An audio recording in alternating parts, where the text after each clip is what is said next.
네, 앞에서 거시적인 부분들을 많이 다뤘다면 이제는 전략을 어떻게 짜야 하는지 글로벌 자산 배분 전략에 대한 조언 들어보겠습니다. 성준석 KTB 자산운용 멀티에셋 솔루션 팀장 자리하셨습니다. 안녕하세요. 예, 안녕하십니까. 안녕하십니까. 예. 네. 팀장님이 운용업계에서 굉장히 글로벌 자산 배분 전문가로 알려져 있다라고 들었습니다. 이제 간단한 그 운용적인 펀드가 어떤 게 있고 또 수익률은 어떻게 되는지 한번 소개 부탁드릴게요. 알겠습니다. 일단 저는 약 한 12년 동안 글로벌 자산 배분, 글로벌 멀티에셋 펀드 위주로 좀 운용을 계속 해왔고요. 현재는 공모펀드로 상장돼 있는 약 2,400억 규모의 KTB 글로벌 멀티에셋 인컴 EMP 펀드, 이름이 좀 길죠. 이거 외에 약 한 9천억 정도를 더 추가해서 한 1조 1천억 정도를 현재 글로벌 자산 배분형 펀드를 운용을 하고 있습니다. 네. 저희는 기본적인 운용 전략은 주요 선진국 증시에 상장되어 있는 ETF를 좀 주된 자산으로 활용을 해서 멀티에셋 투자를 진행하고요. 이런 멀티에셋 자산 배분의 구조적인 분산 투자 효과를 더불어서 저희가 좀 중단기적으로 시장 변화에 아주 적극적으로 대응을 해서 좀 중장기적으로 위험을 감안한 수익률, 즉 위험 조정 수익률을 좀 극대화시켜서 장기 투자를 할 수 있게 만들어 드리는 게 저희의 운용 목표라고 보시면 좋습니다. 현재 저희가 지난 8월 말 기준으로 설정 후 약 2년 동안 연환산 15%, 변동성이 약 7.5%밖에 안 되는 수준으로 굉장히 낮은 상황으로 특히 코로나 바이러스 사태에도 불구하고 아주 낮은 변동성을 잘 기록을 해왔고요. 이게 사실 좀 퇴직연금 등 좀 중장기 투자를 원하시는 투자자분들께 좀 아주 좀 도움이 될 수 있는 상품이지 않을까 이렇게 좀 자신을 하고 있습니다. 그러면 KTB 글로벌 멀티 에셋이라고 하셨으니까 네. 이 멀티 에셋은 어떤 에셋들이 채권, 주식 뭐 다 포함하는 예, 겁니까? 맞습니다. 예, 일단은 기본적으로 글로벌 주식 시장에 대한 투자는 기본적으로 진행이 되고요. 나머지 그러니까 그게 이제 주식 자산으로 들어가게 되고요. 이제 이 멀티에셋 인컴형 자산으로 주식형 인컴이라고 볼 수 있는 리츠, 우선주, 고배당주, 비즈니스 디벨롭먼트 컴퍼니, 이런 것들, MLP 이런 것들이 들어가게 되고요. 그 외에 이제 채권형 인컴 자산으로 하이힐드, 신흥국 채권, 그다음에 신흥국 하이힐드, 미국 국채, 그다음에 선진국 크레딧 및 국채 이렇게 들어가게 됩니다. 이렇게 모든 자산을 다 한데 묶어 놓으면 기본적으로 잘 아시는 것처럼 자산 배분 분산 투자 효과가 구조적으로 나게 되고요. 이게 전체적인 펀드의 수익률하고 변동성에 상당 부분을 좀 구조적으로 안정적으로 끌어갈 수 있게 만들어주는 역할을 하게 됩니다. 네, 사실 이 거시적인 이야기하면 재미가 없거든요. 네. 이런 미시적인 이야기를 해서 막 실질적으로 이렇게 막 전쟁터에서 벌어지고 있는 전시 상황을 예. 들어야 어느 정도 잠이 확 깨는데 지금 주식시장 진단 어떻게 보세요? 지금 전쟁터가 어떤 상황입니까? 지금 전쟁터는 일단은 좀 밀리고 있는 상황이라고 보시면 좋을 것 같습니다. 단기적으로 1보 후퇴 후 한 3보 전진 정도 한다라고 저희는 생각을 하고 있고요. 사실 매니저 입장에서 아무래도 조금 이렇게 제가 앞으로 어떤 전략을 세우는지에 대해서는 조금 더 명확하게 전달드릴 수 있는 부분이 있을 것 같습니다. 물론 이제 제가 당연히 틀 수 있는 가능성도 상당히 많이 있긴 하지만 일단 저는 이렇게 생각하고 이렇게 전략을 짜고 있다라는 부분으로 좀 받아들여 주시면 좋을 것 같고요. 네. 일단은 현재 상황을 좀 전체적으로 큰 그림을 정리해 보면 거시경제 사이클상으로 아까 설명을 좀 드려주셨지만 한 미드 사이클 중반부 정도에 네. 위치해 있다고 보시면 좋습니다. 이때는 밸류에이션이 이미 높아져 있는 상태에서 통화 정책은 조금씩 정상화와 긴축 쪽으로 움직이고 있는 상황에서 기업들이 홀로 외롭게 이익이 성장하는 싸움을 하고 있는 거죠. 즉 그렇죠. 밸류에이션 대 이익의 싸움이라고 보시면 좋습니다. 네. 이게 아주 거시경제 사이클 중반부에 벌어진 아주 전형적인 현상이라고 보시면 좋을 것 같고요. 그래서 앞으로 한 1년 정도를 한번 예상을 해보면 아무래도 통화 정책이 변화하면 기본적으로 밸류에이션은 더 이상 확장되지 못한다라고 보시면 좀 맞을 것 같습니다. 네. 에쿼티 리스크 프리미엄이 아무래도 좀 더 증가할 수밖에 없는 상황이기 때문에 그래서 밸류에이션 우려 때문에 사실 단기적으로 주식시장은 밸류에이션 우려가 생길 때마다 한 번씩 쿵쿵쿵 조정을 받을 가능성이 있습니다. 그래서 인버스 투자하다가 실패한 분들도 많아요. 맞습니다. 네, 왜냐면 인버스 투자는 좀 아무래도 좀 다른 얘기가 될 수도 있겠죠. ETF 인버스 투자를 오래 하면 장기적으로 손해를 볼 수밖에 없기 때문에요. 하지만 이제 높은 기업 이익 성장성을 바탕으로 중기적으로는 주식시장은 계속 상승하는 추세를 좀 이어갈 수 있다. 앞으로 1년 동안은 그렇게 보시면 좋습니다. 이게 저의 그냥 단순한 주장이 아니고요. 과거에 1993년 이후로 수많은 사례들을 글로벌 IB들에서 분석을 해봤더니 네. 이런 사이클 상에서는 주식시장은 꾸준하게 올라가는 우상향 추세를 보인다라는 게 있고요. 저도 일단은 주식시장의 격언 중에 좀 가장 틀린 격언이라고 할 수 있는 게 this time is different인 거죠. 네. 이번에는 분명히 다를 다르다가 것이다. 아니다. 이번에도 좀 비슷하지 않을까라고 저는 생각을 하고 있습니다. 예. 그래서 이제 그러면 이제 좀 그거는 한 1년 정도로 예상을 한 거고요. 한 1, 2개월 좀 보면 시장에 부정적인 환경이 좀 너무 많습니다. 흔히 말하는 이제 지뢰밭이 막 와 깔려 있는 부분이다라고 보시면 좋고요. 사실 저는 이렇습니다. 이런 지뢰밭이 사실은 지난달부터 해서 좀 계속 깔려 있는 모습이 보였었는데 시장 요리조리 되게 잘 피했다고 생각을 합니다. 그래서 좀 지금부터는 네. 좀 지뢰밭에 한두 번씩 얻어맞지 않을까라는 생각을 좀 하고 있고요. 일단 그 이유가 첫 번째는 아무래도 통화 정책이 좀 테이퍼링 언제 하고 예. 금리 인상은 대략 언제 하고 이게 좀 예. 어느 정도 확실하게 좀 나와야 될 것 같습니다. 예. 일단 9월 22일 날 FOMC 때 나플랫이 나오면서 어느 정도 좀 확실하게 좀 이런 통화 정책에 대한 부분들이 좀 나오게 될 것 같고요. 테이퍼링 같은 경우는 사실 금요일 날 이제 한국 시간 새벽에 금요일 날에 월스트리트 저널에서 좀 중요한 내용이 나왔습니다. 어떤 거냐면 테이퍼링이 뭐 11월이냐 뭐 9월이냐 12월이냐 언제 어나운스하냐였는데 사실 사람들이 8월 고용지표 샥이 나오면서 한 12월이나 내년 1월쯤에 하지 않을까라고 예상을 했죠. 근데 11월 달에 하는 걸로 거의 상당히 높은 확률로 좀 월스트리트 저널에서 좀 기사를 좀 세게 냈습니다. 좀 유의미한 보도가 나왔고요. 네. 11월에 어나운스를 해서 그때부터 시작을 해서 월간 150억 달러씩 테이퍼링을 해서 8번에 걸쳐서 즉 내년 한 7월이나 8월 정도쯤에 이제 종료한다라는 게 좀 어느 정도 확률이 좀 많이 올라갔다라고 보시면 좋을 것 같습니다. 네. 뭐 이제 그런 정도로 좀 테이퍼링은 좀 시장 가격 반영이 좀 됐다. 근데 이제 시장 예상한 것보다는 약간 좀 빠르게 진행이 되지만 상당 부분 예상이 됐다라고 보시면 좋고 이제는 그게 이제 뒤에서 좀 이따 말씀을 드리겠지만 금리 인상을 언제 하냐로 네. 넘어가게 될 것 같습니다. 예. 저는 결론부터 말씀드리면 개인적으로 금리 인상은 시장 예상하는 것보다는 좀 더 뒤에 2023년 이후로 좀 미뤄질 것 같다라고 생각하고 있습니다. 뒤에 한번 말씀을 드리고요. 예. 일단 그것 때문에 통화 정책에 대한 불확실성, 뭐 예. 금리 인상 언제 하냐에 대한 불확실성 이것 때문에 밸류에이션에 대한 우려는 분명히 있을 겁니다. 간단히 말씀드려서 실질 금리 아까 금리 설명을 드리셨지만 실질 금리가 한 30bp 정도 앞으로 좀 상승할 수 있는 가능성 여전히 있고요.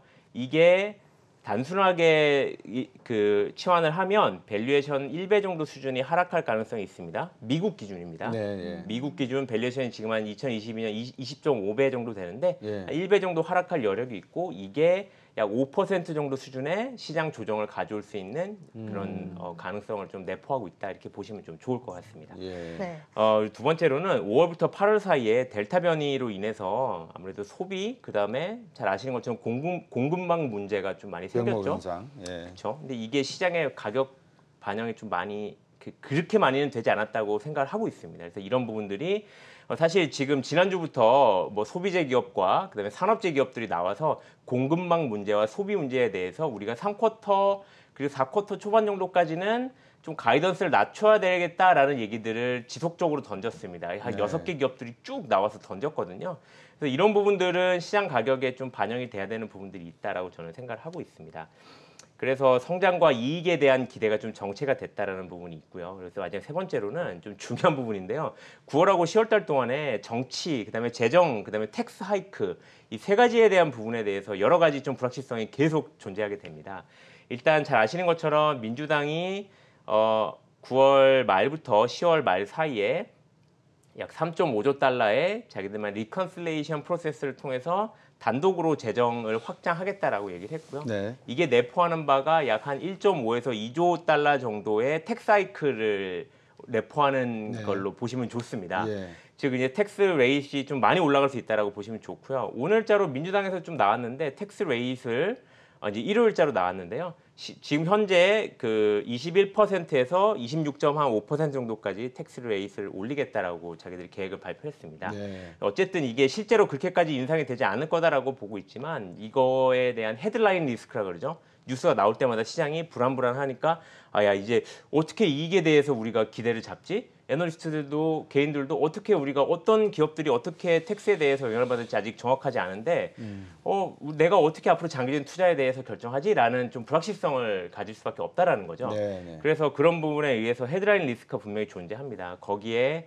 뭐 9월 말 이제 재무부의 이제 펀딩이 끝나게 되고요. 이제 네. 10월 말에는 데스힐링도 또 올려야 됩니다. 공화당하고 막 엄청나게 부딪힐 수 있겠죠. 네. 이런 좀 정치적인 리스크, 정책적인 리스크, 텍사이클에 대한 리스크가 분명히 좀 크게 존재합니다. 그래서 지금부터 한 달 정도는 그냥 조심해야 된다. 일단은 조심하고 보는 게 낫다라는 게 저의 기본적인 생각이고요. 저도 예. 포트폴리오 그렇게 구성을 하고 있습니다. 아, 그렇군요. 네, 그 외에도 이제 잘 아시는 것처럼 9월달에 시즈널리티와 그다음에 뭐 대규모 IPO 이런 것들이 좀 존재해서 개인적으로는 S&P 기준으로 고점 대비 한 5에서 10% 정도는 조정을 받을 수 있는 여력이 있다라고 좀 생각을 하고 있습니다. 그렇네요. 네. 그렇지만 이런 불확실성은 좀 오래 가지는 않을 거라고 생각을 하고요. 연말까지는 되게 의미 있는 수준의 상승이 좀 있지 않을까라고 생각을 합니다.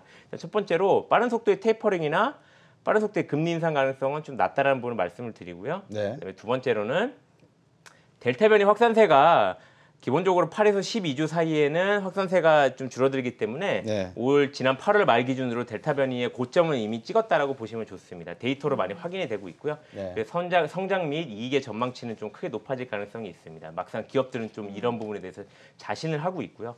또 세 번째로는 방금 말씀드린 재정 부분은 민주당의 중도층이 크게 반대해서 한 1에서 1.5조 달러 정도, 한 절반 정도 이하 정도 수준으로 재정이 확정될 것 같고요.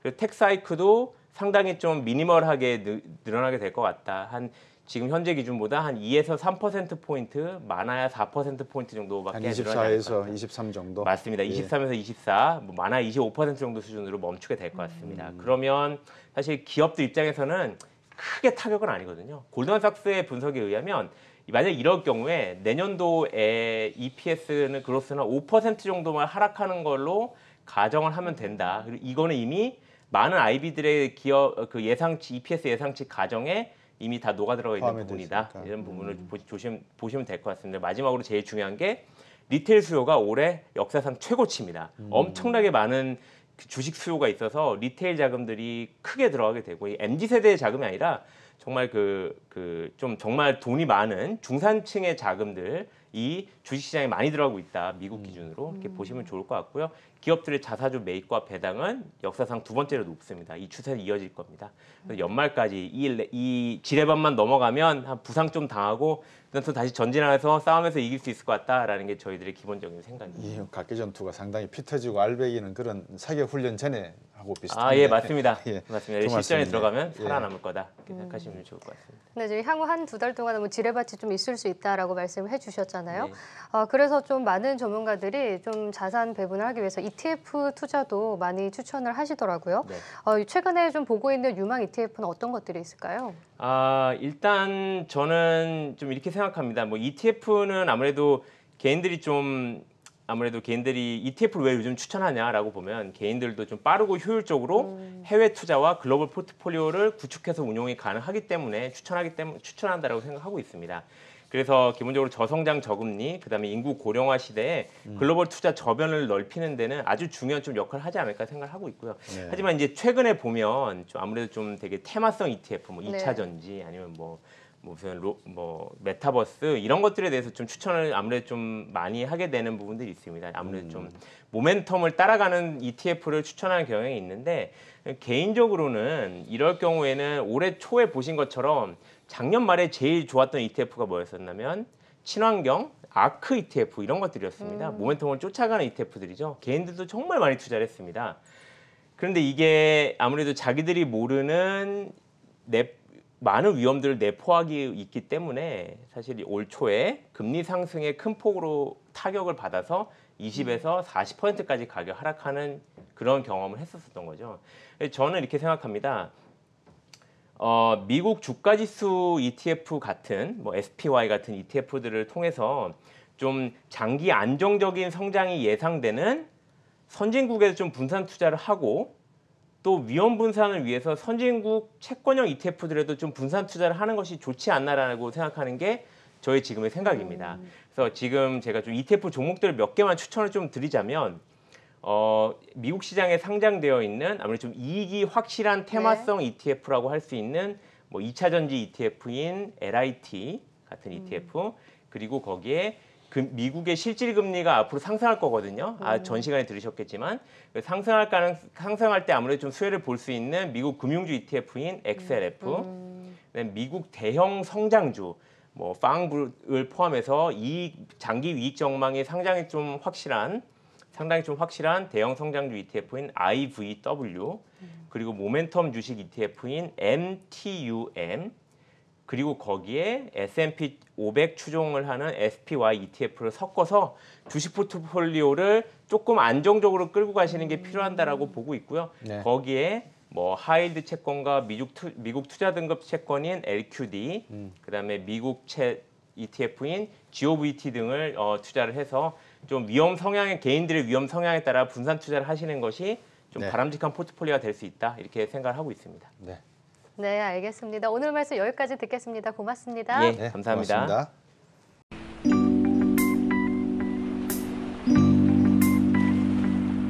고맙습니다.